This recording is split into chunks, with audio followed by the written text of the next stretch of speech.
Getting a Tom Dwan interview is exceptionally difficult. The only the lengthy interview you'll get with Tom Dwan is the one that I've had with Tom Dwan. But what people don't know is I interviewed him twice. Sometimes when I interview poker players and Tom's one of these, anything that he says to me during an interview in his mind can be used against him by his opponent. Now, you don't get this a lot, but you do get it with some really high performers.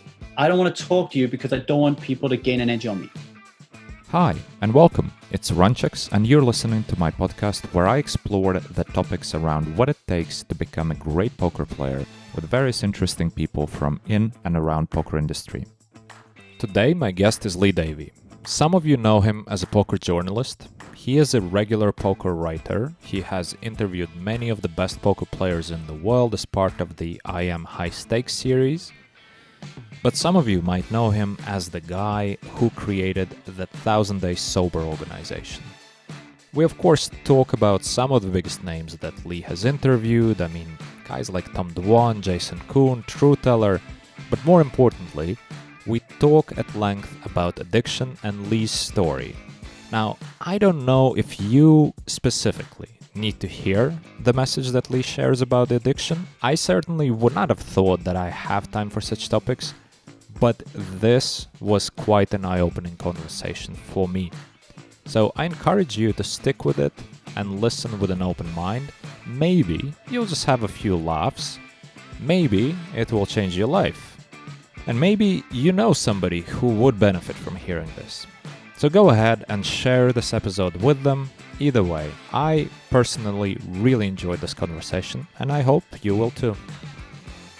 I guess we're live for the purposes of the conversation. Lee, so glad to have you on. Thank you for finding the time. No, and thank you for reaching out and asking me to come on. It's always a real pleasure, Well, maybe actually let's start with that. Let's start with why we ended up having this conversation now. And to be honest, I don't know what to expect from the coming hour that we have, but I'm really looking forward to it because I think the main topic that we want to address is, first of all, really important and quite interesting and not much talked about, not commonly talked about, let's put it this way. So yeah, let's start with how come we're talking. Can you tell me a bit, how did this happen? So if we go back a decade now, so 10 years ago, I was working on the railway. I'd been there since school, so I'd been a 19-year career railwayman. And I had a vision that I would one day be CEO and I would retire at the age of 55 and live off my big fat railway pension and never work again. That was like my ultimate goal in life. But then, something changed, and my drinking habits, particularly when my son got to the toddler age, around 3-4, where me and my wife would drink alcohol a lot more in the home rather than going out. And our house would become party central. So all my friends had kids around the same age. They would all come around. We would play poker in the kitchen. The kids would just be sat in front of a TV with all their little Nintendos.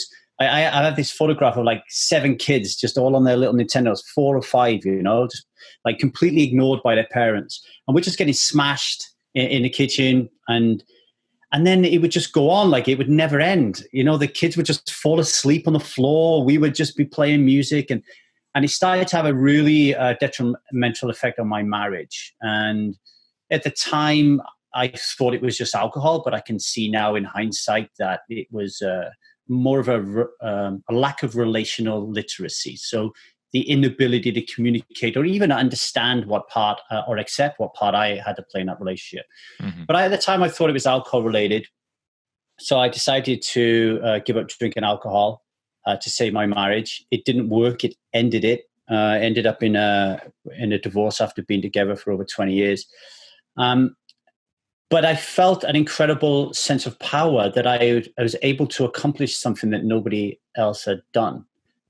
So I looked around me where I lived. I lived in this little Welsh mining valley, and the only person I knew that had quit alcohol was my granddad. I had 2 two people, a female friend and a male friend who I actually played poker with, who had never drunk before in their life, like complete outliers. It just never sat with them. They never did it. But everybody else drank, and that's what they did, and that was normal, and nobody had given up, and I thought it was quite powerful. And the way that I gave up, by really analyzing the value that alcohol provided me with, right? And to use a poker analogy, I always remember my first poker coach. He was so annoying because I was playing like 50-cent, $1 cash games. And he would say, you raised to $4. And I'd be like, yeah. And he'd be like, why? And I'd be like, I don't know. And he's like, you have no idea why you raised to $4? No. And he would just be hitting me all the time. Why? And it was obvious that I was going through my poker game and my poker actions without even thinking about why I was doing what I was doing. And that's the same analogy applied to alcohol. It's like, why do I drink alcohol? I just went out tonight. Why did I drink it? You know, is there a better reason than I drunk it just because that is what people like me do? And I couldn't find a better reason. And then by dispelling all these so-called values that we attach to alcohol, I suddenly had no reason to drink it. So I had no desire, and I was able to quit.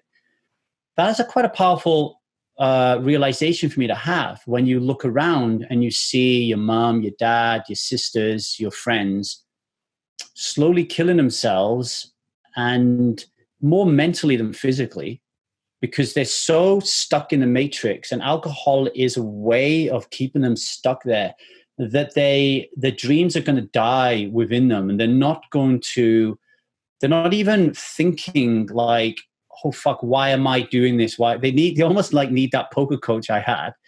And it was killing me, like, you know, to see them just get smashed.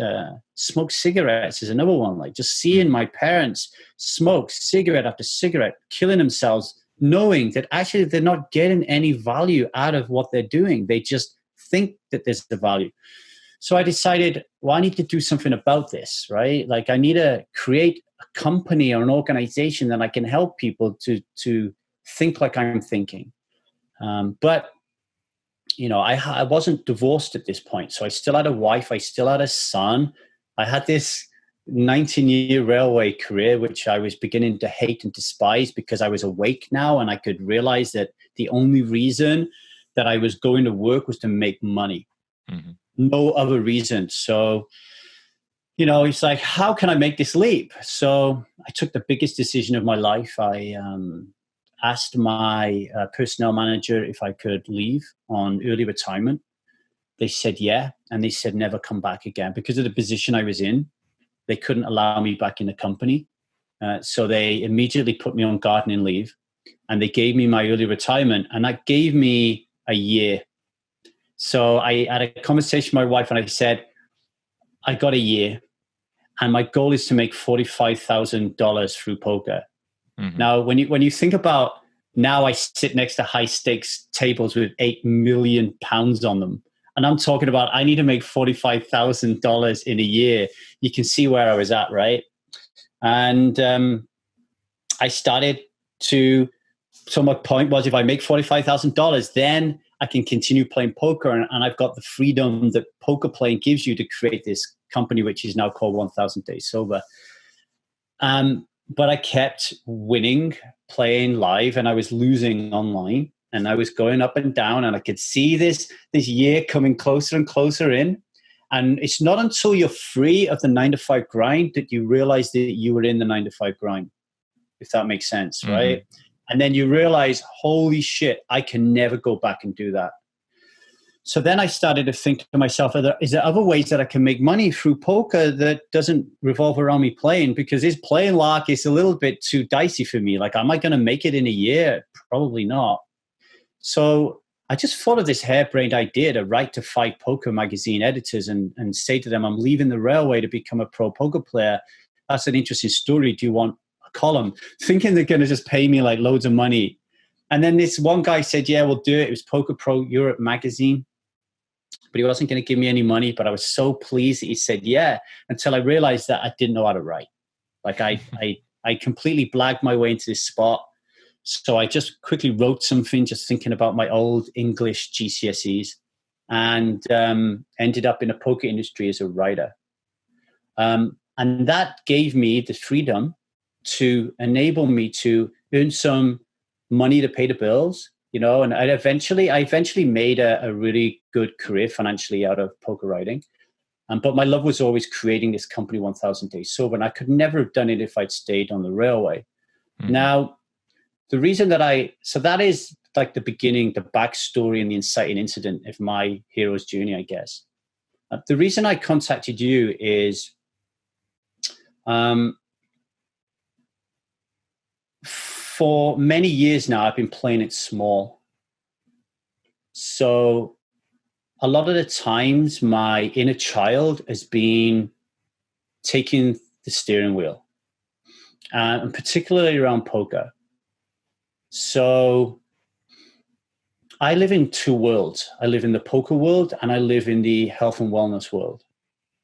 And if I put out a viewpoint in the health and wellness world around alcohol or any other of my philosophies and viewpoints around addiction, it's met with warmth, love, understanding, very constructively put questions that advance my growth and make me think. And I like that. And whenever I put something out into the poker world, I am always worrying that I'm going to get back a barrage of hate and trolling and ridiculing. And it got that bad that I decided that I would close down my Facebook page, just deleted it, and then I would never put anything out into that space other than poker. And if people hated my poker content, then I would just have to deal with it. That's just the way it is, right? Mm-hmm. I found it tough, but that's the way it is. But no, I've got like a great load of followers. I got like maybe 3,000 Twitter followers. And I think that reason is because I haven't been engaging with them because I've been afraid. I've been afraid of engaging with the poker community over uncomfortable questions because, to be honest with you, I don't like what I see. I don't like the way those conversations go. And I'm really uncomfortable when it's directed at me. It just builds up the type of energy I don't want in my life.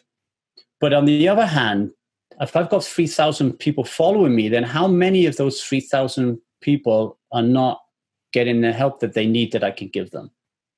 So I've been doing some coaching and I've realized that my ability to overcome addictions is a gift. And if I don't go out there and try to give that gift to people, then I am out of alignment with my values.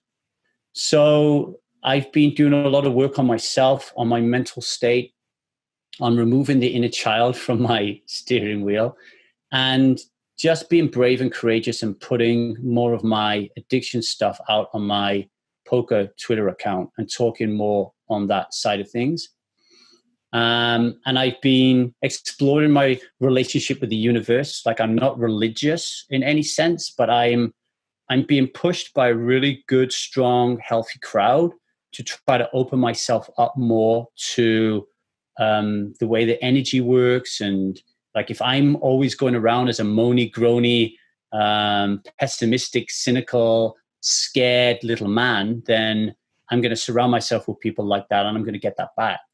So I'm trying to change that. So the reason that I reached out to you is because I have got a plan to go through every single person who follows me on any social media platform and just say to them, hey, I know you might be following me from poker, but I'm just about to start talking a little bit more about my love of addiction. And I want you to be aware of that, because you might be like, hey, what's this guy doing? Like, I'm not interested in his thoughts on pornography or sex or drugs. I just wanted to follow and read about his interviews.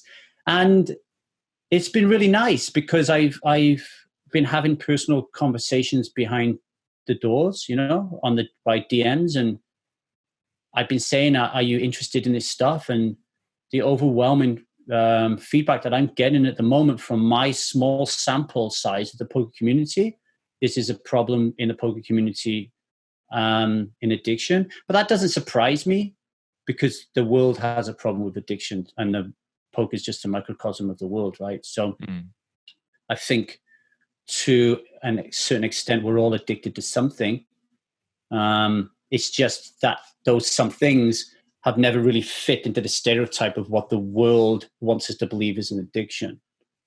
So a good example for me is I thought I'd overcome every single addiction, and it was only recently I realized that I'm a workaholic. So I'm addicted to work, and what value do I get out of that? It takes me away from my wife and my daughter and my son. Why is that valuable?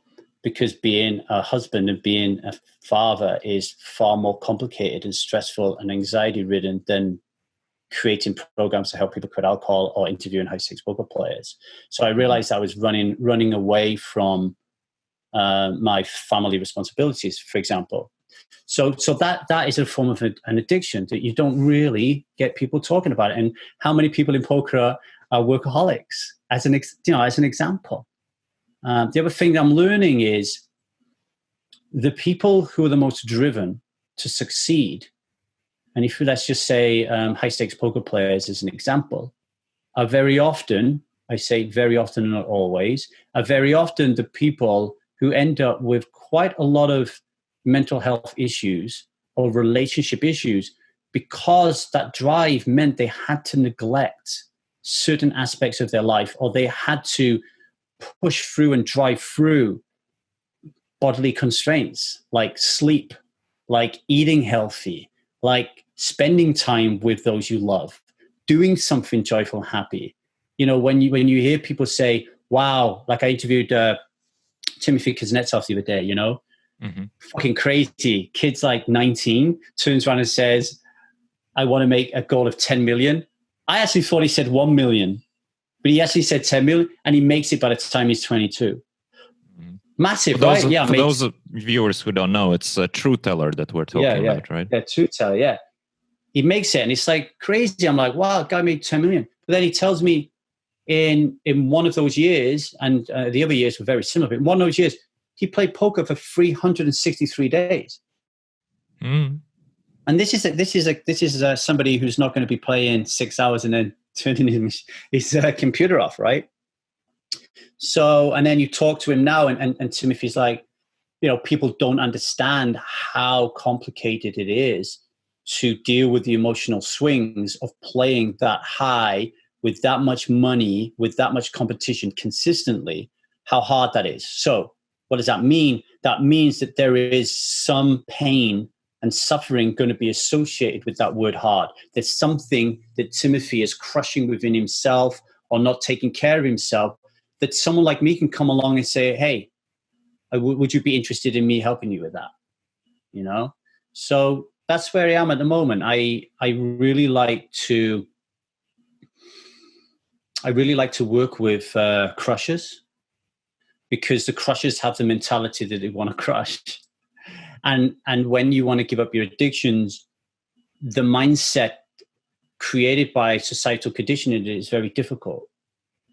I don't believe that has to be true, but the hard wiring is so solid that people find it really difficult to overcome smoking, alcohol. So they have to do a lot of work. And it's the crushers who are used to doing the work. If I said to Timofey Kuznetsov, you have to do this work, and he's used to working 365 days a year, and I'm likelier to get him doing the work. Now, don't get me wrong, there are a lot of poker players who don't like the work. One that comes to mind, for example, is Rui Kao, right? So every time I speak to Rui's like, oh man, I don't like doing the work. And when I don't do the work, I get crushed. And then I get back in the lab and I do the work, and I'm back to where I need to be, and I'm loving it. And then I can't be bothered. And I get crushed, and I'm back in the lab. So Rui might be a challenge. If I found that Rui had an addiction and said, come on, Rui, let's work with you, it might be difficult to get him in the lab. But yeah, they're the people I'm after. So that's why I reached out to you, really. Mm-hmm. Yeah, so many things I want to touch upon from what you just said. First of all, well, let's start bit by bit, because like I said, there's so many questions I want to dig into. And maybe just first, my observation about what you said, which I think is very, very important that you do this work. And I am glad that you're reaching out to your followers in the poker world, that you overcame this sort of barrier that you had before when you try to talk to the poker crowd, you mostly would get a lot of hate as a response. So I'm glad you overcame it, because one of the things about addiction, which I think is surprising to a lot of people, is that it's hard to put a finger on, hey, I am addicted to something. Like, for example, yourself, you only recently realized I'm actually a workaholic, which is a form of addiction, a form of escaping some other responsibilities, a form of escaping from what matters, sort of escaping from trying to understand, okay, what's the purpose? What are we doing here? Just getting stuck in a rut and let's just go for it, right? And I think with addictions which are not the obvious ones, like drug addiction or the alcohol addiction, which is, visible from outside, and pretty much if you are an alcoholic, you are an alcoholic. You might be fooling yourself for a few years, but eventually you reach the conclusion. But there are other forms of addiction, like addiction to work, which is really hard to put a finger on, right? So unless somebody like yourself, goes and explains to people, many times people wouldn't even realize. So I think, first of all, thank you for doing this. And yeah, Can I make a little comment on that? Yeah, sure. Go ahead. So this might surprise you, but in the 10 years that I've been doing this, alcohol-related issues. I mean, in our work, we don't use the word alcoholic to describe somebody who's lost their control of alcohol. I could talk about that later, maybe. But actually, alcohol addiction or alcohol dependence or whatever anybody wants to call it actually falls into the nuanced area of workaholic. So smoking is there, bang, smack in your face. Drugs is there, bang, striking. But actually, alcohol isn't. And the reason that is you'll have a lot of people who, and this is the problem with the term alcoholic. So I believe that we're all designed from birth to drink alcohol.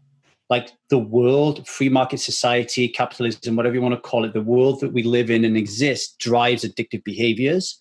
And one of those addictive behaviors is to drink alcohol and to drink it in an unhealthy way, right? Like if there's ever a healthy way to drink a powerful poison, I don't know. But, for people listening to this who think, well, I'm okay drinking a couple of glasses of wine, we need to just face facts that this is it's a drug and it's a poison, and we put it in our body, and we need to understand why we started doing that. And it's because the world tells us that we have to do it to belong. But we don't end up belonging. We end up just fitting in. We end up just doing these things that the world's telling us to do. So when I'm flying around Europe at poker tournaments, I'll have a gin advert in front of my face. It's in front of my kid's face, in front of my face. Even reading old children's books, the amount of people who drink in them, the amount of people, like Beauty and the Beast, this champagne and everything in Beauty and the Beast, right? So if you then turn around to a friend, like I've turned around to many of my friends who don't believe that they have a problem with alcohol, and they wouldn't consider themselves an alcoholic because our caricature of an alcoholic is so absurd. Like I've pissed my pants, I got a brown paper bottle, I've lost everything, I'm an alcoholic, right? But I defined as an alcoholic as somebody who just didn't stop drinking, but continued to excel to be an CEO on a railway. That everyone around me would have said, you haven't got a problem because we're drinking just as much as you. Yet I'm polishing off a bottle of whiskey, playing an online poker session in the night and thinking nothing of it and not even have an hangover. And I'm going to work, right? Now, if you then say to somebody, hey, Runchuks, you don't think you got a problem with alcohol? I ain't got a problem with alcohol. All right, let's give up for a month. Right? Let's give up for a month. Let's give up for a month and see what happens. And then people blow it. People don't understand. It's not until they try to stop it that they're like, Lee, actually, it's not the alcohol that's a problem. I've got that sorted. That ain't a problem. What is a problem is every time I go out on a Saturday with my mates, everybody's drinking and I'm finding it really uncomfortable. And I'm like, oh, and you don't think alcohol's the problem? No, alcohol's not the problem. It's just socially is a problem. No, dude, alcohol's the problem. You can't drink alcohol around your mates and you want to drink alcohol around your mates. That's the alcohol's the problem. If we took the alcohol out and nobody drank alcohol, there'd be no problem, right? You would all be able to just get on, have a chat. When you go to Starbucks in an afternoon and meet your mates, you don't drink alcohol, right? You don't. But if you go into a Starbucks and you look around, and Starbucks will have alcohol at some point, I'm sure. But when you look around, you see people crying. You see people really deep, intent conversation. You see people are not really paying attention to each other. You see people laughing and joking. You see the full breadth of what humanity gets up to. There's no alcohol there. Nobody needs it. But we think we need it. And it's not until you stop. And then people like my dad will say, yeah, but I can stop anytime I want. Well, stop then. Well, I don't want to. I don't want to. I like it. Yeah, well, just stop, Dad. Let's just see how it... No, I don't want to. I like it. Why would I want to stop? I like it. It's not doing me any harm. You know, and that is typical defense and justifications and denial that comes with addiction. So I just wanted to point that out, that there'll be a lot of people listening to this thinking, well, my dad's an alcoholic. My mum's an alcoholic. I know they are because they went to rehab and did all this, but I'm not an alcoholic. And they're 50 and they've been drinking nonstop every weekend and several times a week for 35 years, right? Like, you know, what is that? This is why, for me, it's better to look at it as a spectrum. At one end, you have the caricature of the alcoholic. And then at the other end, you have Runchuks who drinks one glass of champagne on Christmas Day every year. But this spectrum's like this. Yeah, well, let's not put Runchuks in the category of a champagne drinker. First of all, I don't like champagne, but one glass on the New Year, that sounds optimistic. It's you do. You get the grandma, don't you, that comes around the house and she never drinks, and everybody's drinking. Absolutely. I have friends who never had alcohol in their life, and they honestly, I think it's weird, and I think the whole culture. Because as you said, even in the children's books, there would be, champagne, there would be this. So whenever you encounter somebody that just never drinks and never tried a drink, it seems really odd because it's not a norm.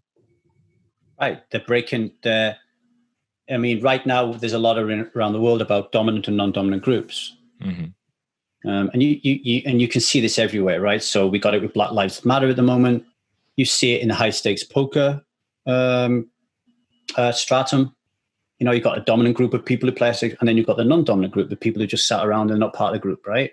Mm-hmm. And you see this in alcohol addiction. So the dominant group are the people who drink alcohol. The non-dominant group are the people who don't drink alcohol. And what people fail to realize is there is oppression that exists in the gap between those two groups. That there's ridicule, there's shame, there's abuse, there's all manner of tricks that what I call resistance, that your ego, that brings out to play to get you to join that dominant group because you're making that dominant group feel uncomfortable. Like when you go out and you don't drink, what's actually happening is the jungle drums of cognitive dissonance are slowly starting to beat in their head. Do you ever watch Lord of the Rings? Yeah, I love that. Do you remember the Mines of Moria scene where they realize that there's goblins are there because his sword goes blue? They're in the Mines of Moria downstairs, and the drums slowly start to beat, dun, dun, dun, dun, dun, and they get louder and louder as they run. And Gandalf's like, run! Right?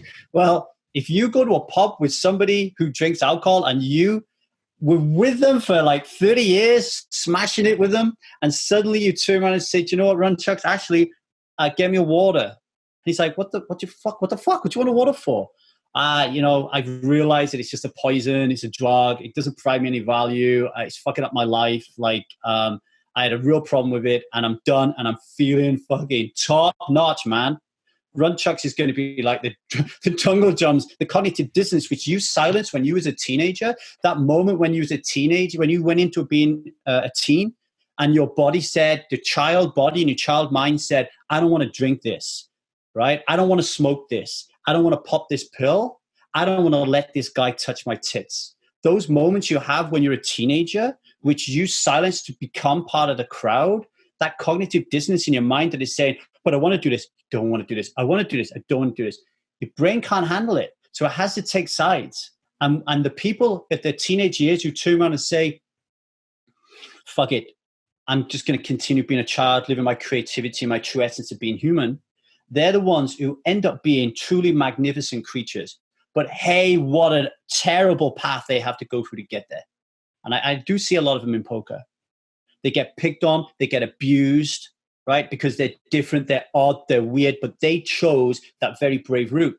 And then you get people like me or the quote unquote jocks who at that age are like, no way. Like, I need to be important. I need to be liked. Like, we're talking like the difference between the fixed mindset and the growth mindset, right? I have a fixed mindset. I need people to like me because that's where I get my love from. So I need a drink. I drink it. So I get my first pint, I drink it, and my dad says, what is it like? And inside I'm like, this is disgusting, but I turn around and say, it's great. Self-perception theory. The more we tell ourselves something is true, the more our mind will make it true for us. So before you know it, you silence those cognitive dissonant drums, because now you've drawn a line in the sand. I'm going to be cool. I'm going to be hip. I'm going to drink. I'm going to smoke. I'm going to take drugs. I'm going to have sex very young, right? And I'm going to accentuate the positives of it and make it so I'm a man or I'm a woman and I'm fucking hip and I'm cool and I'm hardcore, right? And I'm rad and all this kind of stuff, right? So once you silence those cognitive dissonance, what happens over the, you get a job, you get married, you have kids, and this becomes your life. And when you think back to your life, what can you remember? You remember these hugely emotional moments that become your memories, your kind of like your script of who you are, right? The DNA, your memory DNA. And they're always linked to high emotional incidents. The time you got married, the time someone died, the time you went out and partied with your mates. And it's always around that kind of like 20 to 25, 30, I won a World Series of Poker bracelet is a good example of having a high emotional high, which isn't related to alcohol, right? But a lot of us are related to alcohol. So it gives off this skewed thought and feeling that alcohol is connected to the joy and wonderment in my life. So very long way around. When you drink in front of Runchuks, and he's now 35, he doesn't want to remember what he tried really hard to forget when he was a teenager, and you're shoving it in his face. And this is why the biggest problem I have helping people quit alcohol is helping them realize that you don't need the friends that you have around you, that there are 7.5 billion people in the world and you need to find new ones. And you quickly find out who your friends are when you stop drinking alcohol.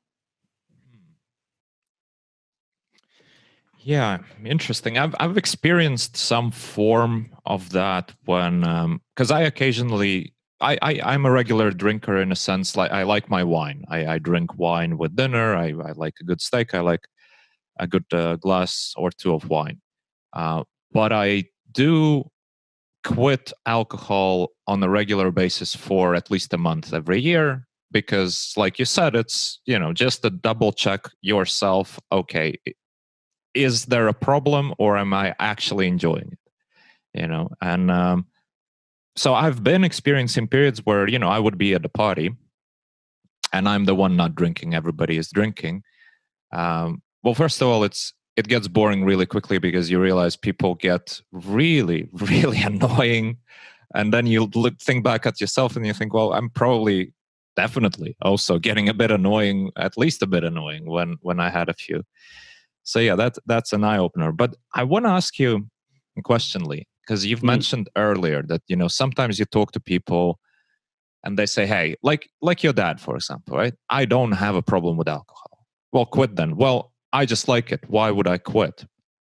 How do you get the point across to these people? Like, why would they quit? If they don't see the problem with it, they don't think it's poison. They're not buying into that, right? How...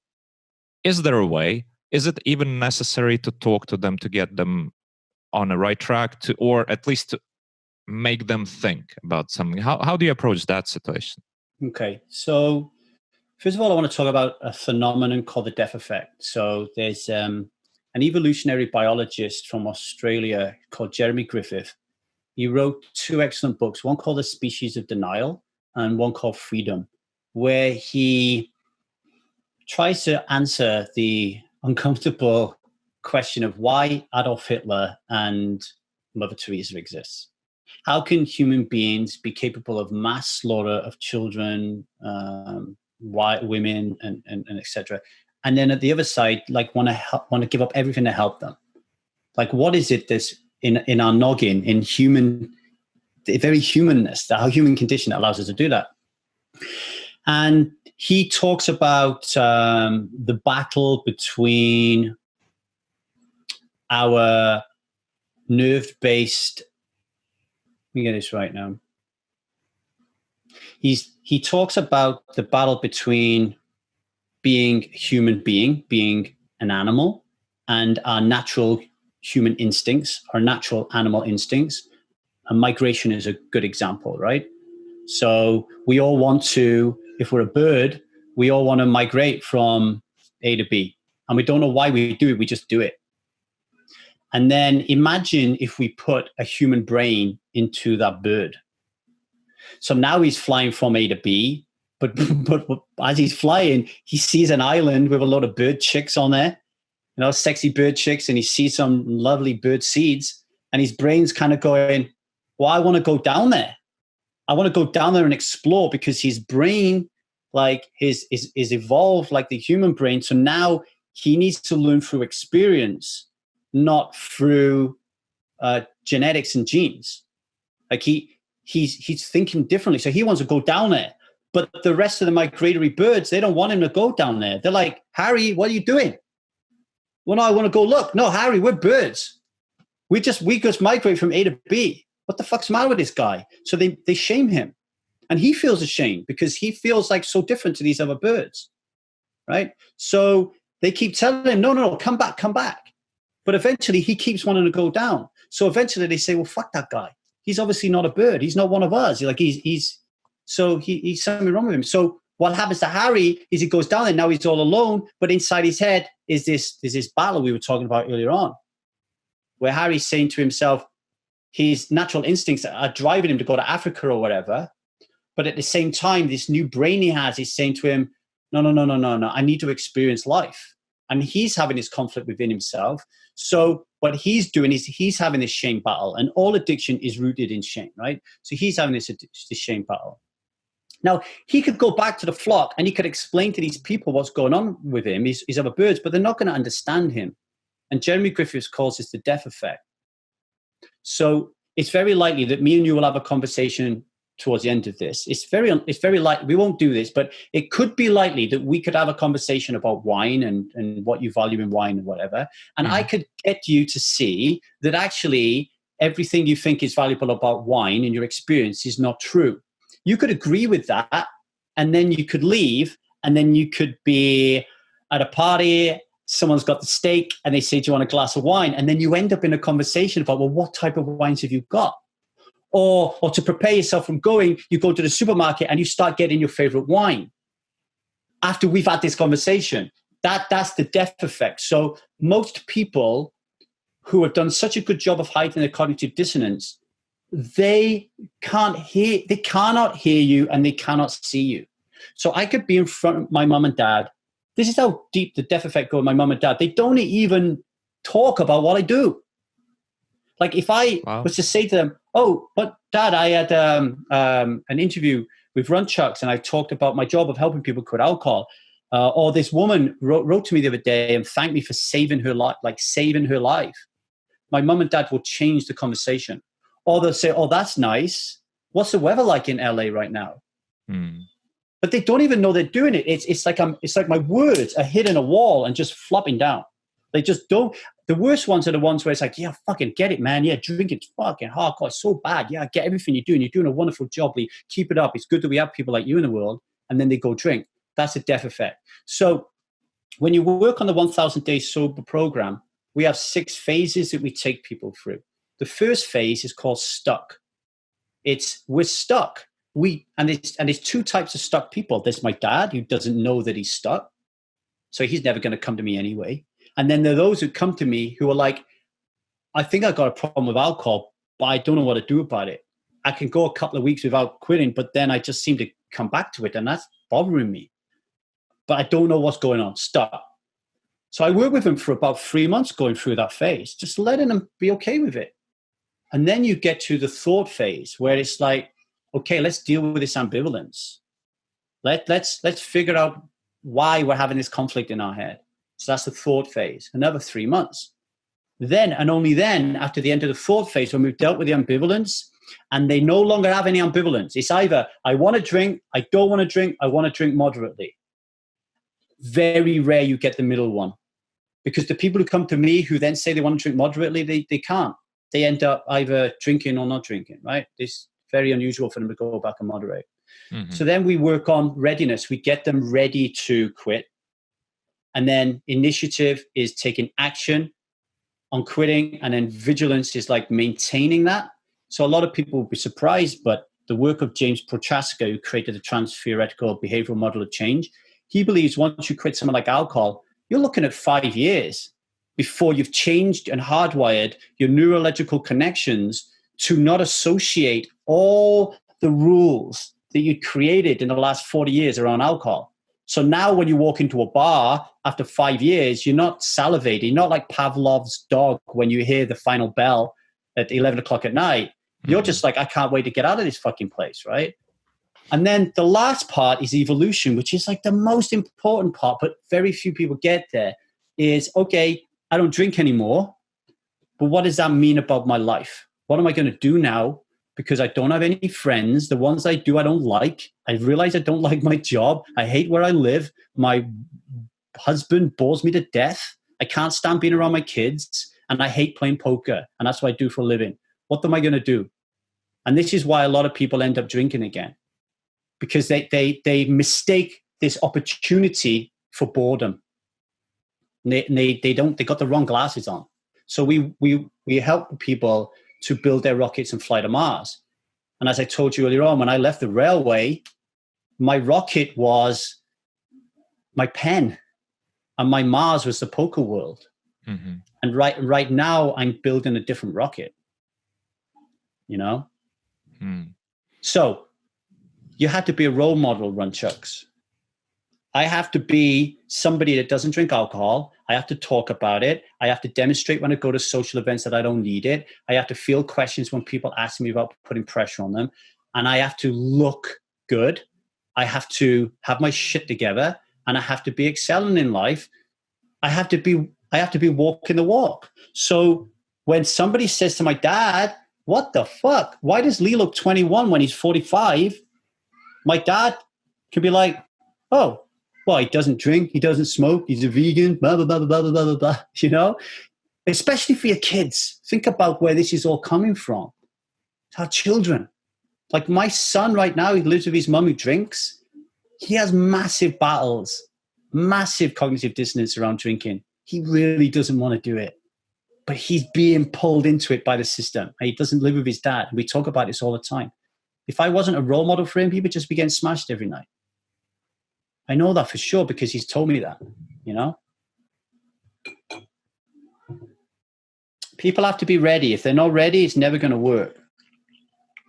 Never, ever, ever. So if you decided you wanted to work with me, I would I'd book a time, a slot for us. I'd send you a form for you to fill in. That's going to give me a lot of information about where you're at. Then I'm going to send you another video outlining the 4 reasons why people really don't want to work with me. And how you respond to that will tell me whether you're ready or not. And if you're not ready, we don't even have a conversation. You know what, Lee?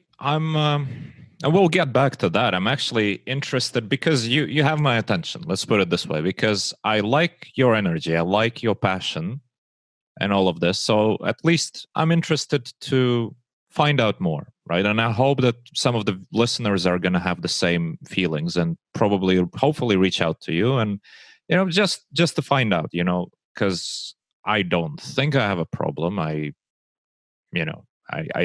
think even after conversation with you, I would still maintain that I don't have a problem. Maybe the idea would change. But that maybe is enough for me to explore more, and I like what you're doing. I want to, because we don't have so much time today, because there are still two things that I would really be interested in pursuing, because I find the story of you just basically jumping into the poker world, becoming a writer without writing experience, it's fascinating, and you making that leap, it's just brilliant. And now obviously the work that you're doing in the poker world, the interviews that you have with some of the biggest names in poker, a lot of interesting stuff there, and I would be really interested to talk about what have you learned from those interviews. I don't think we have enough time for that. Well, let's go to quarter past. Okay. Yeah. All right. So that's one thing, and another thing that I want to, and you can probably tie them together somehow, because I'm actually just interested about your journey. It's not often that we hear somebody retire from one career, say, okay, I'm going to be a writer, haven't written anything of substance before, not a novelist, not a journalist, I'm going to do it in the poker world, and then find the purpose in a new thing of helping other people, right? So the journey itself is interesting, and as with every journey, I assume that everybody that you talk to, they have some sort of impact and, adjust your direction in one way or another. So maybe that's how we can tie together, what have you learned from those multiple interviews, numerous interviews that you had in the poker world, and obviously being in and around poker world. But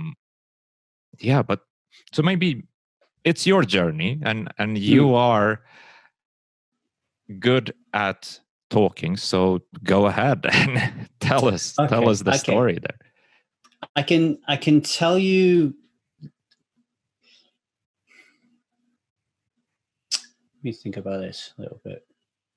Where we can go with this. So,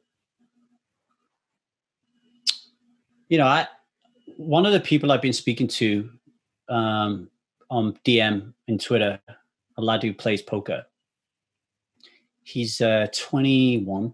I could talk about him because he's anonymous and I don't even know his name. So he's 21, and he is convinced that the only way for him to make it in the world and to be financially free is to gamble. Convinced. I keep asking him the challenging question. Are you 100% sure that the only way that you can achieve financial freedom is through gambling? And his answer is yes, yes, yes, yes, yes, all the time, right? And in one aspect of that, I think to myself, wow, this kid's got a lot of problems, right? There's an addiction here, obviously. He doesn't want to tear himself away from it. He can't see the reality. And in my experience of trying to work with people between 20 and 25, it's a non-starter anyway. I don't work with people that young, okay? But then there's another part of me, it's like, I admire him. I admire him because he has a dream. No matter what we think about that dream, he has a dream, and he's dedicated at a very young age to go out and get it. And so purpose I think is really important.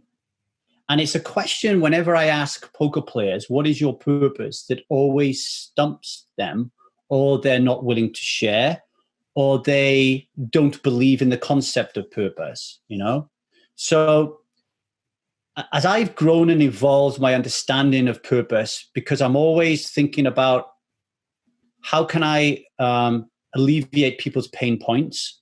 And a lot of people's pain points in addiction revolve around meaning and purpose. So in AA, for example, they had what's called a dry drunk.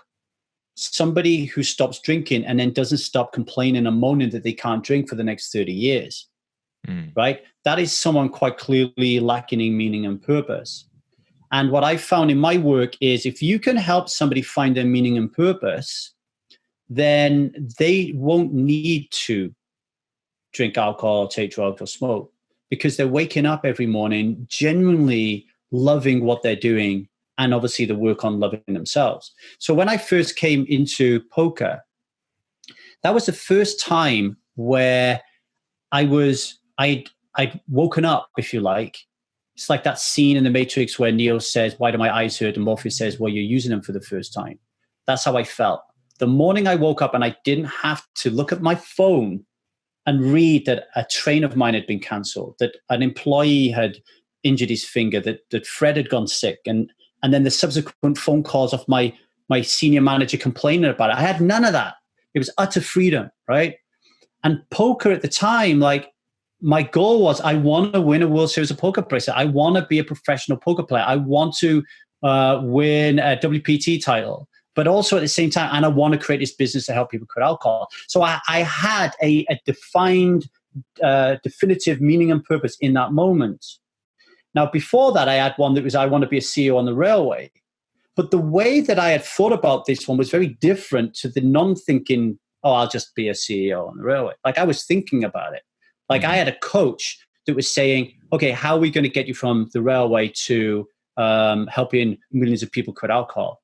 Like, I had a coach, I had a guide to help me do that. So one of the first things really important for me, if I'm giving anybody advice on how to make these journey and these switches, you have to invest in yourself. Like, you have to invest in yourself financially. You have to invest in yourself time-wise. Because once you get into a program and somebody who is asking you questions and getting you to think differently, which we see when we get a new poker coach or we enroll in Phil Galfond's Run It Once or something like that, you know, what we tend to do as human beings is we'll do it for a bit and then we'll stop. We'll tell ourselves, I don't have the money for that anymore. I don't need that anymore. I've outgrown that. I don't have the time for it, right? A little bit like Rui Kao I was saying earlier on. I don't need it anymore because I'm winning. Timofey Kuznetsov, Trueteller, said to me, when I got to 510, I hit a brick wall. But I'm so glad I did. Because if I didn't hit that brick wall and I got lucky at 510, I would never have been the player I am today. Because I had to reach out to Phil Galfond and said, help me get through 510, right? So being around people who can push you, not just to get you over a hump, but forever. Like, we know we have to eat, otherwise we're going to die. We know we have to drink, we're going to die. We know we have to exercise to some degree, or we're going to die, right? Like, just get it in your head that we need to have some form of group coaching or some interaction with a coach that is going to excel us in some area. Don't wait for your marriage to be falling apart to go into therapy. Go into relationship coaching so you never need therapy, as an example, right? Mm-hmm. So that is like super important. And also, this is where the coach comes in as well, is like, how can you figure out what your skills are and then use them in a different way? So I have a woman who's been in my community for 3 years. We celebrated the other week. Her name is Stella. She's in the evolution stage of our phase. She's married, her kids are grown up, and she's selling her house. She's bought a van, and her and her husband are just going to travel around the UK in a van. That is her dream, and we've helped her get there, right? But she dropped into the conversation the other day, oh, yeah, I think I might do some hairdressing while I'm in the van.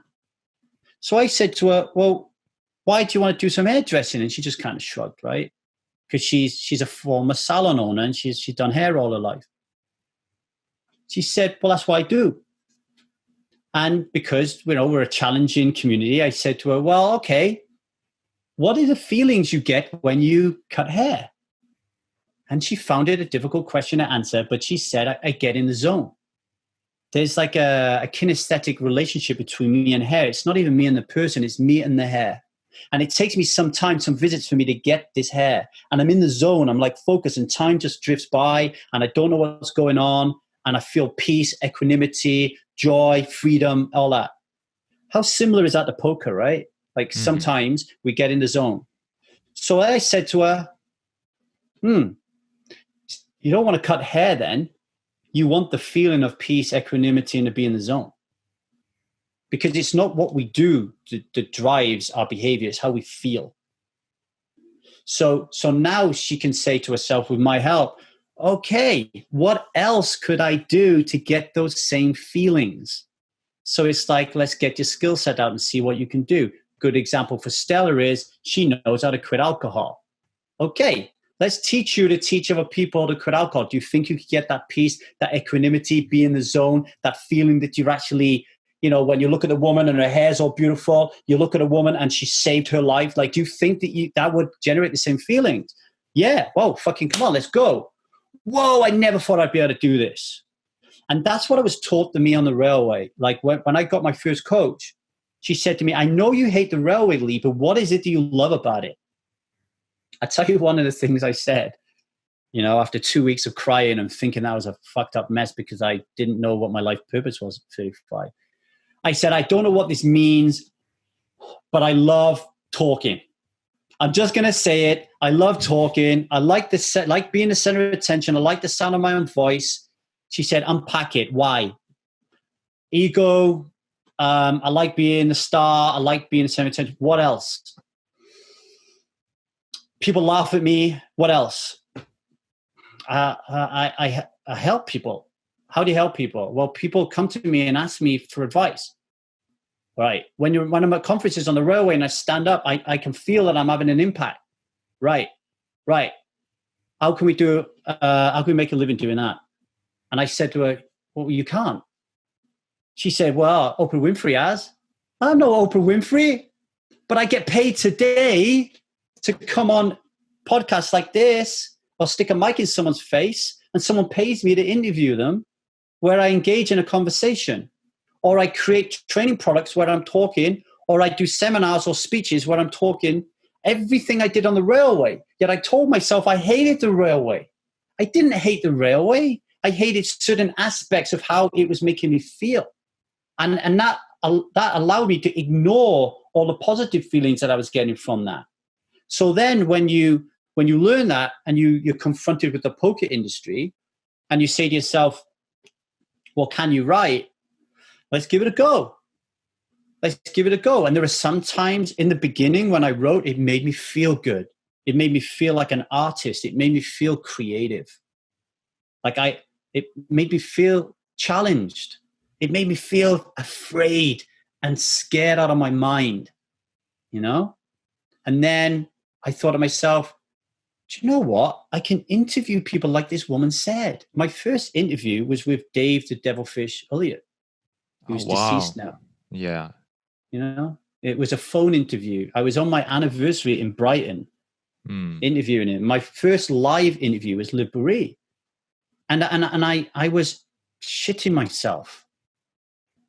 But I'll tell you this, the build up to that conversation and how I felt 5 minutes into the conversation are exactly how I felt the day before I came on to talk to you. It's just part of the process. I feel nervous. I feel anxious. I'm not quite sure what I'm going to say or how it's going to go. I'm not sure how I'm going to connect. I want to go to the toilet, right? And then I just come on, switch it on, and it's game time. And I realize that that's part of the process. I don't have to run away from it. I don't have to be afraid of it. And it's the same with addiction, you know? I can't drink. I can't deal with this. The voice is in my head. I need to drink right now. My job is to provide them with enough armory that they can widen this expanse between stimulus and response to such a degree that they realize, holy shit, I didn't have to drink. Boom. How did that happen? And I just turn around and say, because you're a human being and you're built and designed to sit with uncomfortable feelings. You've forgotten that you lost your mum. You forgot that you lost your job. You forgot that you got sucked out on with your flush draw to win a World Series of Poker bracelet. You forgot all those things in this moment, that your capabilities are much better than you think they are. So, you know, that is important. Feedback is also important as well. You write an article, you put it out, 10 people say it's shit, one person says it's good. One of my most difficult high stakes poker interviews was with Tom Dwan. Mm-hmm. Why is that? People don't know this, but people know this. Getting a Tom Dwan interview is exceptionally difficult. The only the lengthy interview you'll get with Tom Dwan is the one that I've had with Tom Dwan. But what people don't know is I interviewed him twice, both for over an hour. Because the first time that I did it, I didn't like it. And I plucked up the courage to say to him, I know I just had an hour of time, but I don't like it. Everybody wants an interview with you. They don't care about anybody else. They want your interview. We didn't get into it. We need to do it again. We did it again, and I still don't think we got into it, right? Sometimes when I interview poker players, and Tom's one of these, there isn't a difference between life and poker so much when it comes to things like interviews. So anything that he says to me during an interview in his mind can be used against him by his opponent. Anything. Now, you don't get this a lot, but you do get it with some really high performers. I don't want to talk to you because I don't want people to gain an edge on me. So that came out with Tom. So it was a really difficult conversation because he didn't want to go the places I wanted him to go that I felt my audience were expected of me. So my audience aren't expecting me to ask him questions on his poker ability. My audience are expecting me to ask him questions about his mental state and about his life and how he deals with all the things we've been talking about for the last hour. We didn't get there. But when I've been talking to people on DM, telling them, hey, look, why do you follow me? What's going on? There's been a few people who've said to me, lots of people say, I love your I Am High Stakes poker interviews, but a few people have said, and my favorite has been Tom Dwan. So you never, but aside from that, when you look at the comments, there's a load there that say this is shit. So it's understanding that you're going to get feedback that's going to be like, okay, this is not good, this is not working. Can I get anything constructive out of that? But at the same time, hang on, this person liked it. What did this person like about it? So, using that feedback to improve yourself as a writer, or learn to disregard some feedback because you don't think it's really kind of serving and helping you. I had a writer once who I knew didn't like me, and I went on to him in the Bahamas during PCA, and I said, "What's your problem with me?" And this guy turned around and said to me, "You don't want to know." And I said, "No, I do want to know." And he said, basically, he said, you're a fucking prick. Basically, you're a cancer to this kind of like industry. You're just a monkey behind a keyboard tapping keys, right? He's like, you're an embarrassment. Like, as a writer, you're just an embarrassment. And I took that, and immediately I'm like fucking angry, want to fight him, like thinking all these ways that I can like diminish his work and make myself better than him. And then I go away and I think about it, and I say to myself, a lot of what he's saying is right. A lot of what he's saying is right. There are times when I sit down and I'm interviewing somebody and I know I'm providing quality work. There's times when I sit down and I really think about a piece really deeply and I know I'm providing good quality work. There's also a time when I get stuck in the rat race and I produce a lot of shit because I got too much stuff to do, and poker becomes lower down on the pecking order than helping save someone's life. And that guy probably sees a lot of that shit and thinks it's shit and points out my shit. And you've got to appreciate that. Because if you surround yourself with people who just point out, yes men or yes women, it's akin to just getting lucky in poker, right? You never really, like Timofey said, like Trueteller said, sometimes you've got to hit a wall. His wall was 5'10". My wall was this guy in the Bahamas telling me that I was a fake. I was a phony. And he's not wrong. I was like this morning reading to my 4-year-old daughter, and I was explaining to her that when someone writes speech, that there is marks around the speech, and I couldn't remember what they were called. And I'm a writer. If someone gave me a piece of work and said, put the semicolon and the commas in there, I wouldn't be able to do it because I use Grammarly. So in his eyes, am I fake? Am I phony? Yeah. In that respect, I am. But do some people pick up the work and think, well, I kind of like the way he's written this? Yeah, some people do that as well. So it enabled me to say to myself, do I need to go to writing school and really change myself? What can I take on from what he's telling me here? And what can I disregard and go on my own journey? And this is really important with poker and poker coaching. It's really important in life, So that really helped. The escalation to like high stakes poker,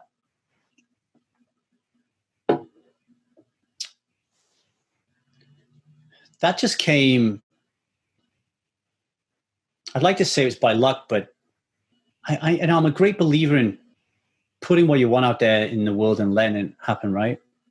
So when I first got into poker writing, I realized that I got paid nothing, first of all. Then Bluff Europe magazine paid me £250 to write one article.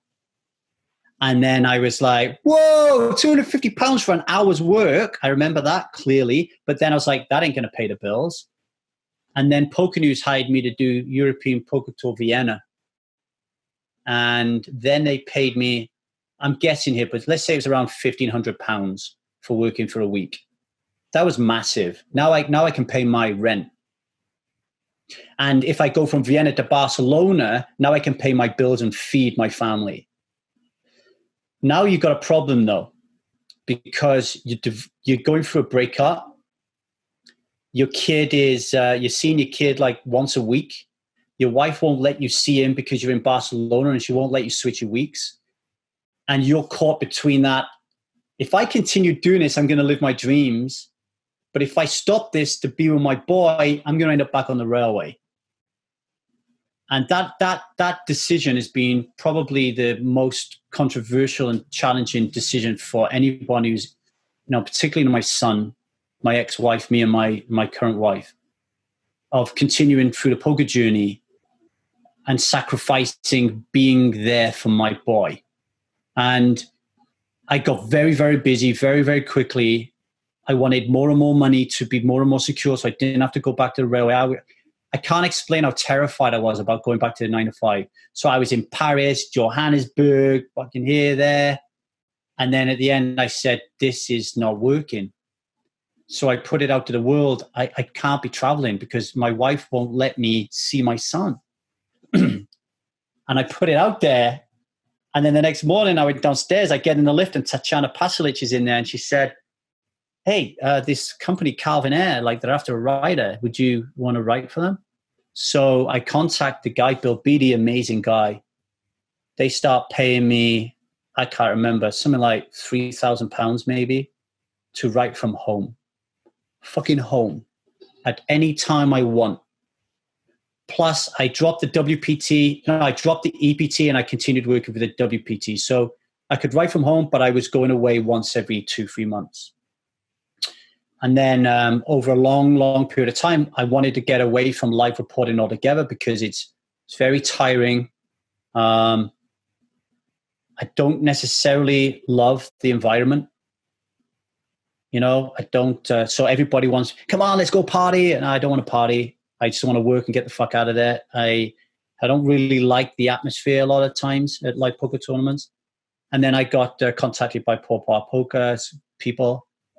And they said, hey, would you like to come and try to help us make Trident Poker a bigger brand? And I was thinking, how can we do that? And I was like, why don't we make ourselves a home of high stakes poker? Why don't we create this series where we do something different and try to get inside the minds of high stakes poker players? And that's where that started. And, we've curtailed that a little bit because of the pandemic. But, I would like to get back to that. I like to interview every single high stakes poker, no matter who they are, because I think there's some value in all of that. But my team are more like, no. Let's just focus on the ones that people will watch. Mm-hmm. But the feedback that I get is you watch one or two and you end up going down the rabbit hole and I get people saying, I love the Dominic Niche one. I'll be like, oh, I found that one quite challenging. Oh, I love the Tom Dwan one. I found it really challenging. I love the Andrew Robl one. Oh yeah, that was really good, But what have I learned from all of these high stakes poker players? In terms of picking their brains, I can distill it down into one thing. I'm learning that they're just like me, that their problems are the same as mine, and that status and success is very subjective, and that some of us, me, I've been conditioned to believe that the wealthy and the rich and the famous and the so-called successful are somehow better than us. And Dan Smith, Isaac Haxton, a few others, if you're listening to this, and I've given you Justin Bonomo and I've given you a hard time when I've been on this tour, that's my inner child failing to deal with this status issue, which has nothing to do with you and has everything to do with me. Right? Like, that ain't happening no more. I'm done making gods out of people. When I'm next on the tour and Phil Ivey's there, Phil Ivey is just a guy who I'm going to go and have a conversation with to see if I can get him to have an interview. He ain't my God no more. Isaac's not my God no more. Dan Smith's not my God no more. I've made those mistakes.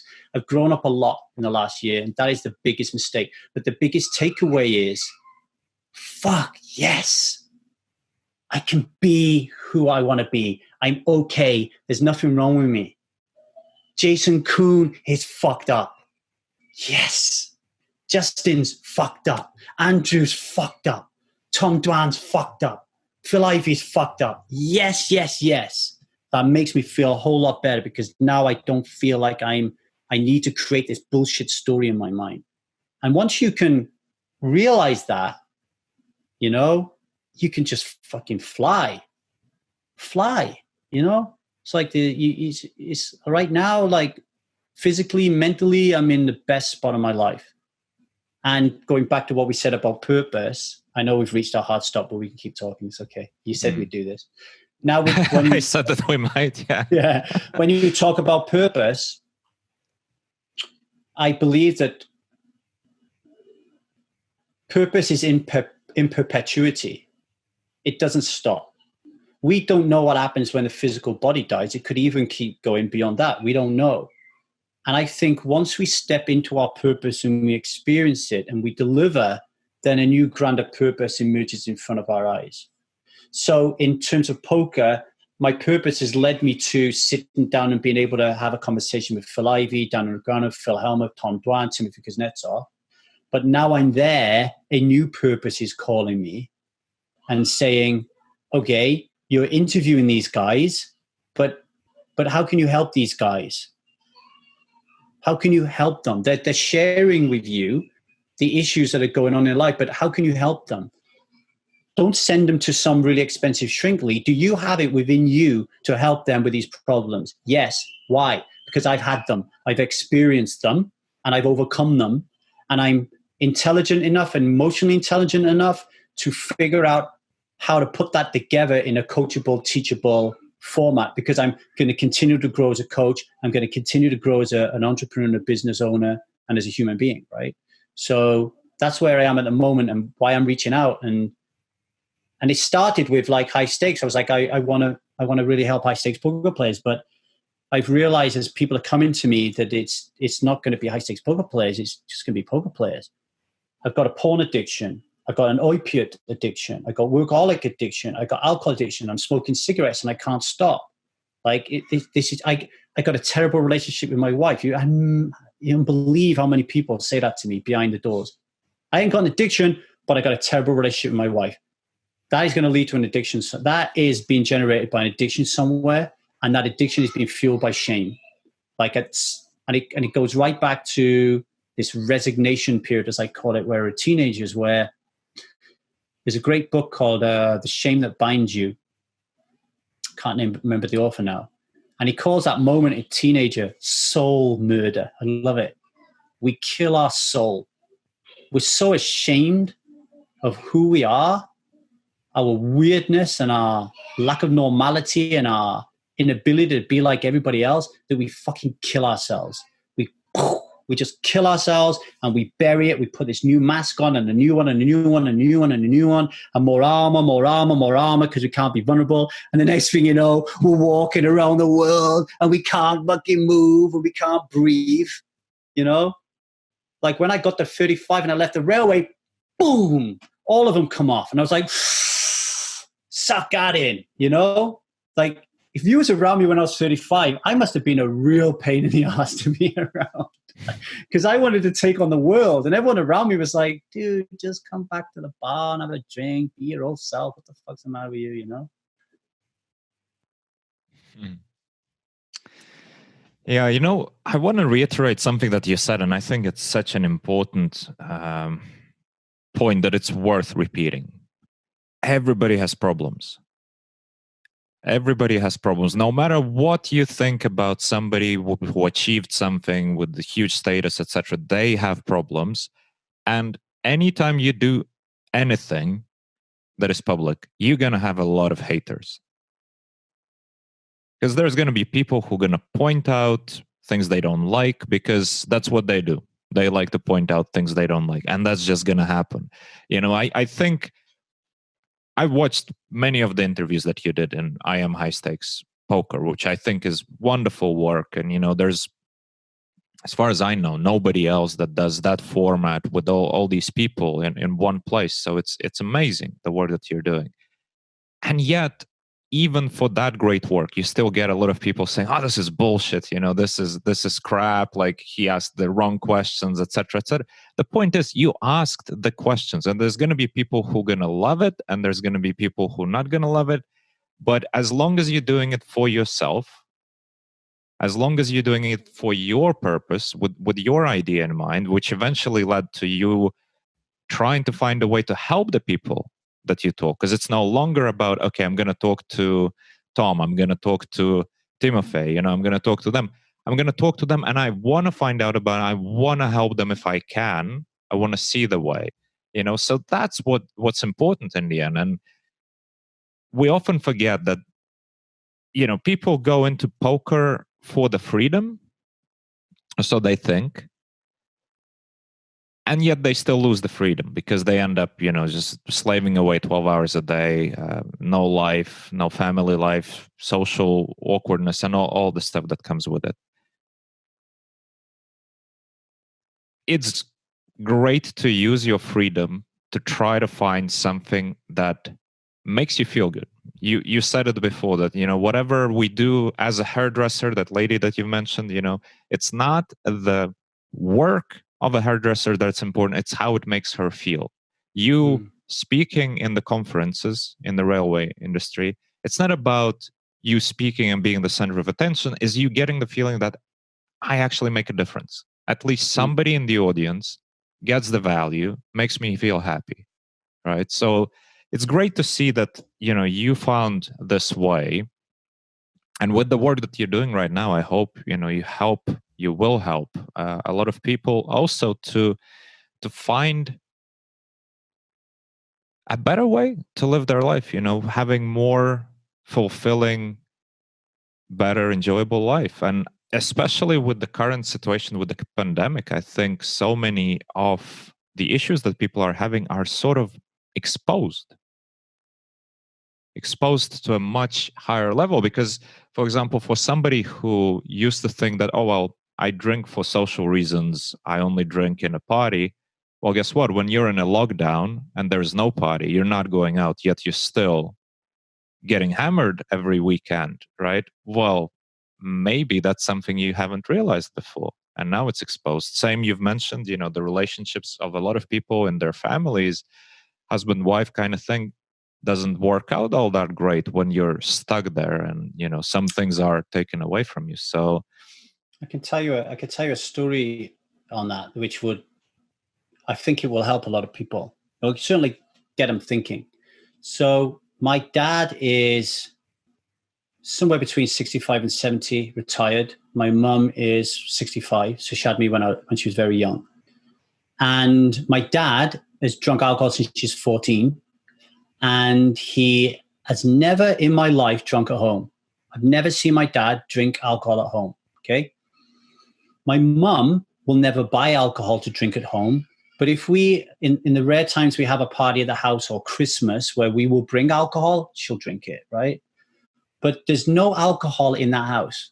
I never grew up in a house with alcohol in when I was with my parents. Okay, now, the pandemic hits, and I'm calling my dad from LA, and my mum, and my dad is shoving bottles of Corona in the video. Oh, look at this, I'm drinking Corona during Corona, right?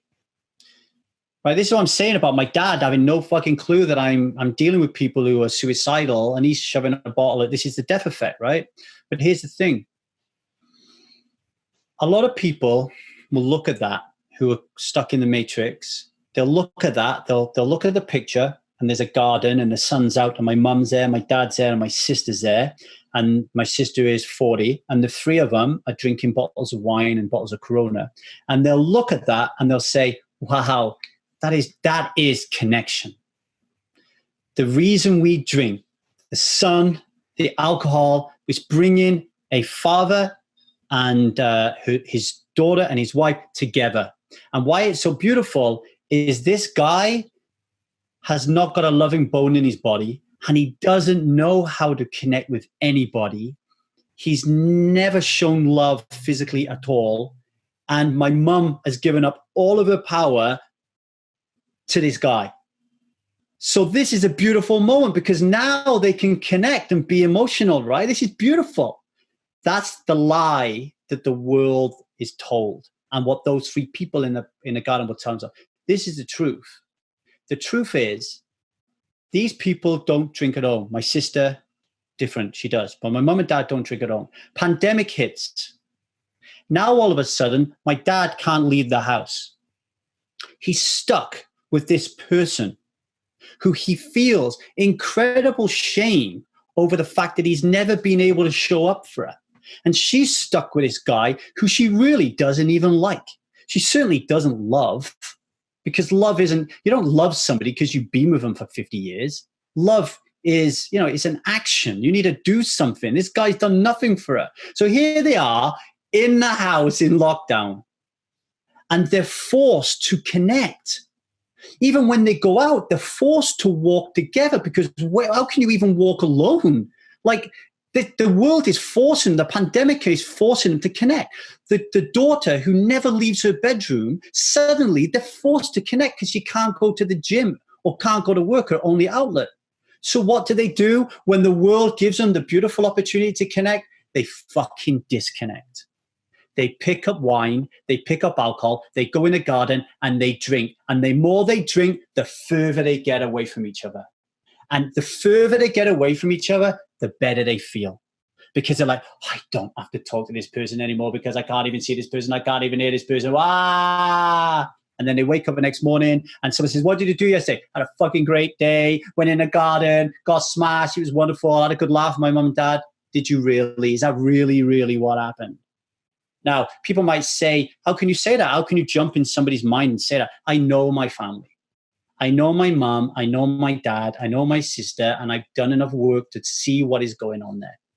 Alcohol doesn't connect you, it disconnects you. And if anybody wants to trial that, just do like an A/B experiment.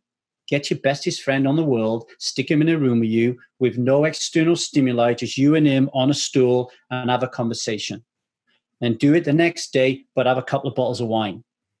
And then you score how deeply connected you became. Right? I'm telling you, the one without the alcohol will be more connected, because the more you keep drinking alcohol, the more disconnected you're going to be, the more your body is going to be saying to you in your head, you need alcohol, you need alcohol, you need alcohol, you're running out of alcohol, you're running out of alcohol. That's how it works. It's a depressant. Every time you drink alcohol, it works by telling you that you need to drink more. Oh, quick, the effects are going, I need to drink more. It's going, I need to drink more. How can you be deeply connected with somebody when that's going on? So I really just wanted to impress that, because that to me is the biggest problem right now in the pandemic, is people think they're connected when they're not. They're disconnected, but they just have no clue because of the death effect, and it's really difficult for people like me to have conversations. We can't even have those conversations. That's why you get on a podcast like this, you share those stories, and you hope that somebody who's in that back garden listens to it and says to themselves, is he true? At least think about it. Is that really what's going on? Let's see. Why do we never sit in the garden without alcohol? Ever. Why is my mum, my dad, or my sister never, ever sat in the garden ever and talked about life? Because they don't like connecting with each other. This is where coaching, opening yourself up to different ways of thinking, believing, teasing apart, though, it's just like poker. Like, I'm no high stakes poker player. I tried to be a poker professional and I blew it. But it's like, Why did you raise from a cutoff? Why do you raise that much? Why this, why that? And it's like following those lines and asking the right questions and uncovering different ways of thinking, and then taking what you want from it because you're going to use it, and then throwing away the rest because you don't want to use it, and then getting somebody else. And then 10 years, 20 years down the line, you're winning a World Series of bracelet. And I'm saying to you, how did you do that? Who was your greatest mentor? And you can't really tell because you've done such a good job of picking bits and pieces. Just one thing on this one podcast might end up winning you a World Series of Poker bracelet because you thought about life differently. Like, I think consuming this kind of content is amazing. I just want to say that what you're doing is amazing, you know? Well, thank you. I think what you're doing is amazing because it's not a comfortable thing to talk about, you know, especially when you have other things that you do. Your work that you do in the poker, you know, because for the long time you didn't want to reach out to this crowd with your message because it might alienate the crowd. It might hurt your business, you know. So I'm really glad that you're taking the step, you know. And also the metaphor that you brought with that sort of picture that you described of, you know, three people sitting in the garden and the sun shining and everything is beautiful, etc., etc. And then the next day you would talk to them and they're like, we had a wonderful time. It was just a great day. It's a beautiful metaphor because, you know, very often we don't ask ourselves a question. Was it really great? Was it necessary to drink? Why do we do it every weekend? Why do we always have to do it? People don't ask themselves that question usually. I know I don't. I can feel you. I can sense your cogs whirring though. I can feel it. Like next time you have a steak and a wine, you're going to be thinking to yourself, is this wine really, is this really accentuating my value here with my steak? You know, here's a good example for you. Like recently I read a book called The Inflammation Spectrum by a guy called Dr. Will Cole. Mm-hmm. I did a podcast for him actually. If you listen to the Paul Poker podcast, you'll hear my podcast with him about inflammation. And I took the inflammation score and I realized that across my bodily systems, my inflammation was really high. And I thought I was a healthy vegan, but it made sense because my wife was giving me feedback that I was forgetting things, that I was angry, that I was losing my temper, and I was feeling tired and lethargic in the afternoons, all this kind of stuff. So I get scored really high, and he gives, and then he says, well, okay, because of your rating, you have to take the 8-week elimination diet. So as a vegan, that's really challenging. So I had to take everything that was inflammatory out of my diet. And I had no idea, like as a vegan who doesn't eat sugar and processed food, I thought it was really healthy. I had no idea how much food that I thought was healthy was causing me inflammation. So I realized, for example, it's no good me saying, like I have been, I'm not going to eat sugar because sugar is the most addictive substance on the planet and I don't like the way it makes me feel. If coconut sugar doesn't create inflammation, then I should be okay to eat coconut sugar, right? So I cut all this stuff out. Like my protein sources got down to like 4 protein sources. I cut it all out.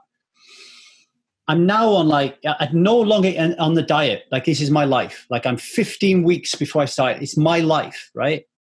And what happens is you reach a certain level of homeostasis.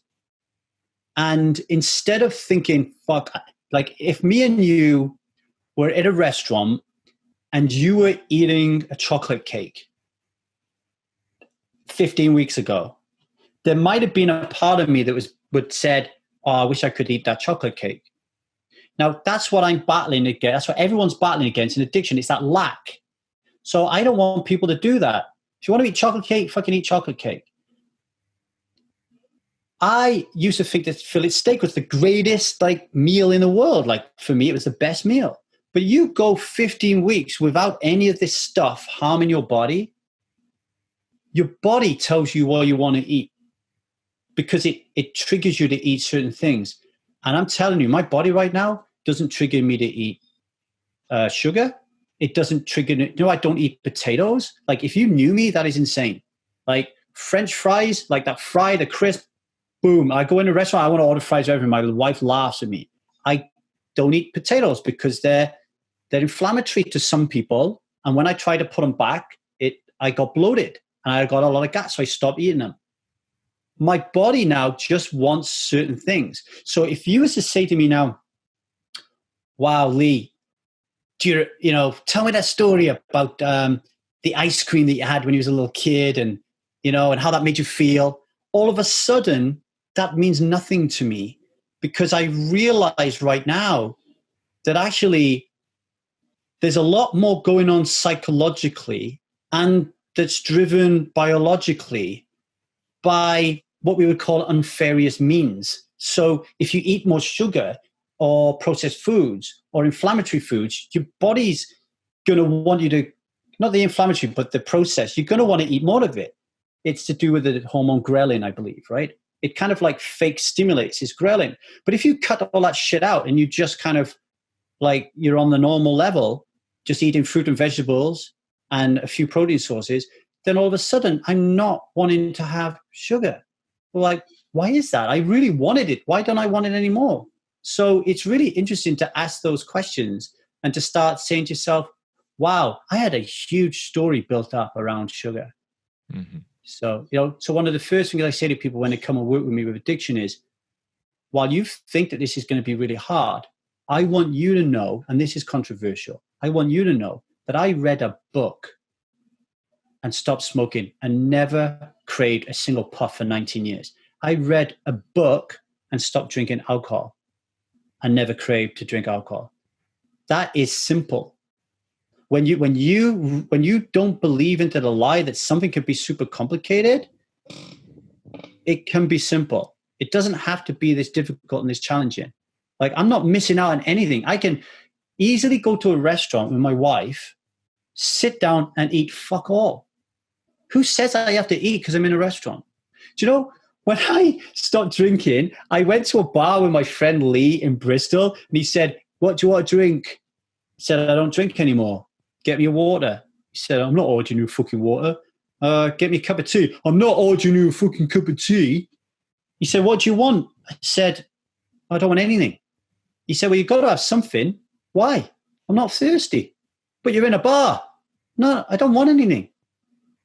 Okay, you fucking prick, And then slowly you phase those friends out of your life. And then you go to restaurants and you go to the bar and everyone's like, what do you want? You say, I'm good. I'm actually here for the connection and the laughter and the joy and sharing our lives. I don't want to drink sparkling water or Coke or wine, and it's the same with a restaurant. I'm a foodie, but think about it as a challenge. Like, some people look at veganism and they say to themselves, oh my God, how could you deprive yourself of all this wonderful food? Really? Go to like a Michelin star vegan restaurant and see how they turn all that shit into like wonderful stuff. Like, or like me on this elimination diet, really restrict yourself to what you can eat and then challenge yourself to make it beautiful in creative ways. Like, that to me is taking it to a different level rather than just sticking with the status quo all the time. Wow.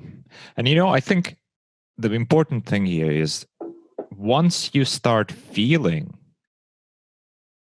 good about the changes, then the changes don't matter anymore. You don't think back to craving sugar.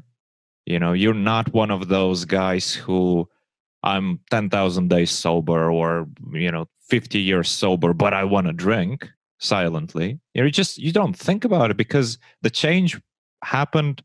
You feel good about it, and that's it. You take the sugar out of your diet. You don't want it. You feel so much better. You don't even think about having sugar. The problem with somebody, for example, thinking, okay, I want to try to get alcohol out of my life.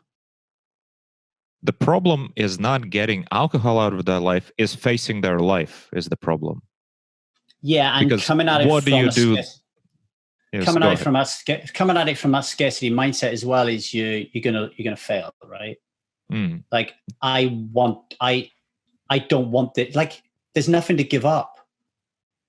If alcohol provides you with no value and all the value you thought it provided you is a delusion, or you can work your way around it to make sense that you don't need it. So, for example, on the taste issue, I used to like certain wines, and I would say that they tasted really nice.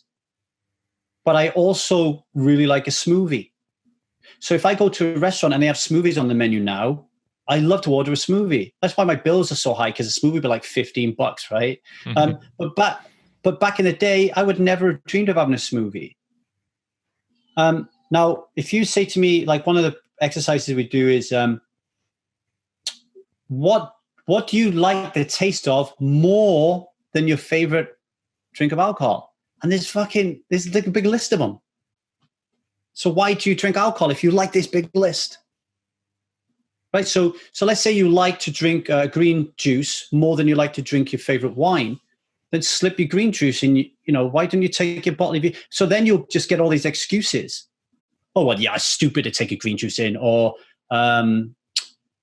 it doesn't complement the meat better.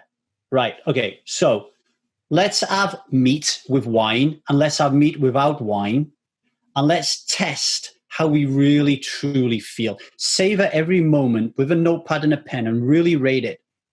If one experience is a 10 and one experience is a 9, do we really keep putting that poison in our body? We continue putting the poison in our body. If the rating of eating the steak and the wine is a 10, and eating the steak without the wine is a 1, then I'll say to you, go ahead, knock yourself out. But the degradations here of quality that we're selling ourselves, which is an impassable, immovable decision, don't exist. They don't exist. It's like, let's say you go to a supermarket, you go into a house party, and you go to a supermarket and you say to yourself, this is coming from personal experience, right? I don't want to drink a lot of beers, because if I drink a lot of beers, I'm going to get bloated. I'm going to want to go piss all the time. I don't like going in rounds with people where we're all drinking pints. I'm going to get myself a bottle of wine, right? So I'm going to get myself 2 bottles, because I know I'll drink 2. This is my favorite bottle of wine. I'm going to take these 2 bottles and I'm going to protect them because it's my favorite wine, and I don't want anybody else to drink it because I'll end up drinking shit. So I protect it. I'm at the party. This is my little stash. I drink it all. And I've run out. It's 9 o'clock at night. This party started 3 o'clock in the afternoon, right? It's 9 o'clock at night. We're not going anywhere until 2 o'clock in the morning, and I've got no wine left. Do I hail a taxi, go back to the supermarket and get the same wine? Or do I pick up a cup of God knows what with a fucking dead fly in it, and do I drink it? Because we don't care. It's the same with smokers. How many smokers at a party have we seen or have we been that has got the ashtray, put our hands in there, in all the ash, got the little dimp out and smoked it? What the fuck? And we convince ourselves that the reason we smoke is to alleviate stress. Is there anything more stressful than going through an ashtray trying to find a dimp that was in somebody else's mouth? And by the way, even though we're in COVID now and we don't want to transmute to people and we're more aware of that shit will still go on. We'll still be drinking other people's drinks. We'll still be smoking other people's cigarettes. When you're sold into that lie, you don't give a fuck. You don't care. When you think there's so much value in it, you don't care. This is why people share needles. There's so much value in it. It's just worth doing it right now. I need to do it right now. No. If you're a professional poker player and you get into the game and you get any coach of any sort, he's going to want to know, are you in this long-term or short-term? Because you're not going to know if you're a good player or even half-decent player until way, way, way down the line. If you want to quit any addiction, you've got to change your glasses. You've got to stop looking at this from instant gratification, and you've got to ask yourself, does this provide me any value long-term? Long-term. Not right now, in this moment, long-term. Once you do that, you'll realize, actually, holy fuck, I really didn't need this at all. And the reason that I'm drinking is because I got lucky. I ended up being a professional poker player at 16. I've never had a boss ever, so I don't know what it's like to be told what to do. When people tell me what to do, I lose my shit completely, and I don't know how to deal with it, so I fucking drink.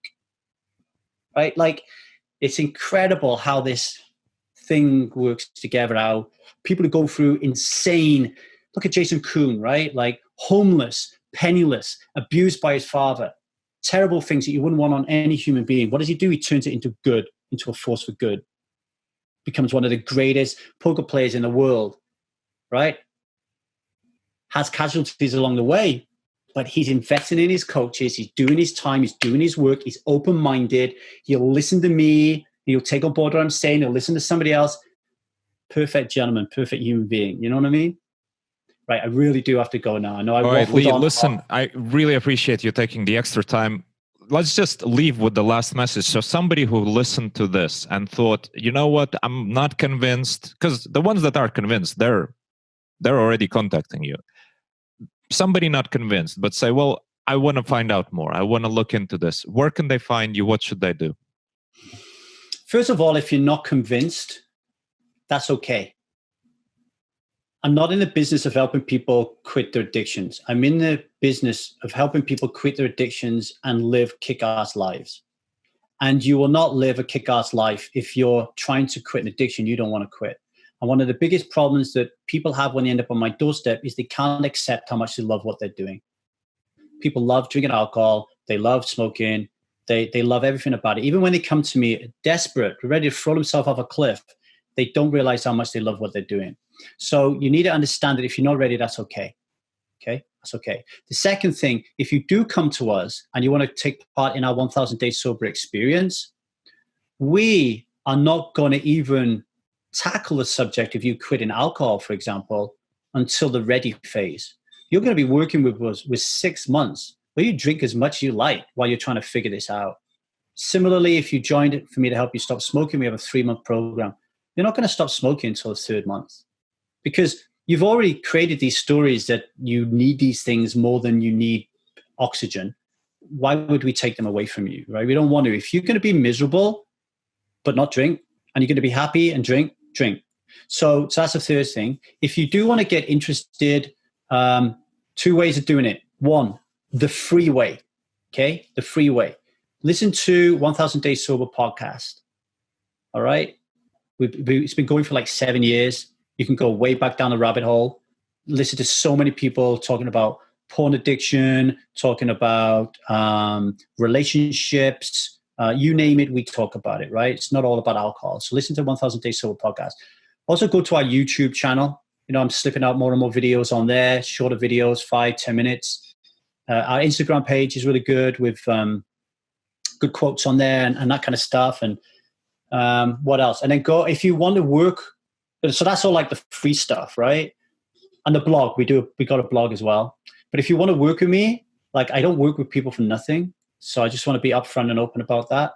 In order for me to help more people, I need to charge people. And that's my intention. And I'm cool with that. All right. So if you want to work with me, then go to www.1000dayssober.com and set up a call with me. And then I'll see if you're up for it. And then if I think you're up for it, then you can either work with me for 1,000 days, quitting alcohol, which is 2.7 years, by the way. So you're going to be working with me for 2.7 years beyond, because that's what addiction is like. And that's how long it takes for us to get confident enough that we can take the training wheels off and get into this thing on our own. And I'm hoping by the end of 1,000 days, you won't want to leave anyway. Like we're creating a hub of world-class coaches where you never have to go anywhere. Like if you come to me, Runchuks, you have, you're not a meditator or into mindfulness. We have Hugh Byrne, the author of The Here and Now Habit, who will take you through that and help you with that. If you want work with the elimination diet, we've got Liza Lim, who will deal with the health and wellness. My wife, she'll deal with the health and wellness side of that. We've got Vinnie Grant will help you deal with your trauma and take you right back to when you was a kid. So, we were into it for a long time. But if you're a high stakes poker player or a poker player and you're listening to this, you're thinking, I don't want to work with this guy for 2.7 years. But you want to give it a go to see if it affects your bottom line. Then we have 3-month programs where you give up for 3 months so you can have a look about how it's affecting your life and how you're feeling at the poker table. I truly believe even poker players who don't think they're addicted to alcohol, so don't have the quote unquote stereotypical issue, if they start knocking this out of their life, I really do believe that their EV will increase tremendously, my own personal opinion. Just the way that they will be more alert, more with it. People don't realize how many gears they got to go up Runchuks until they start going up them, really honestly. So that's how you get hold of me, folks. Fantastic. Lee, thanks again. I really, really appreciate you taking the time, and I will put all the links and everything in the show notes, and keep up the good work, man.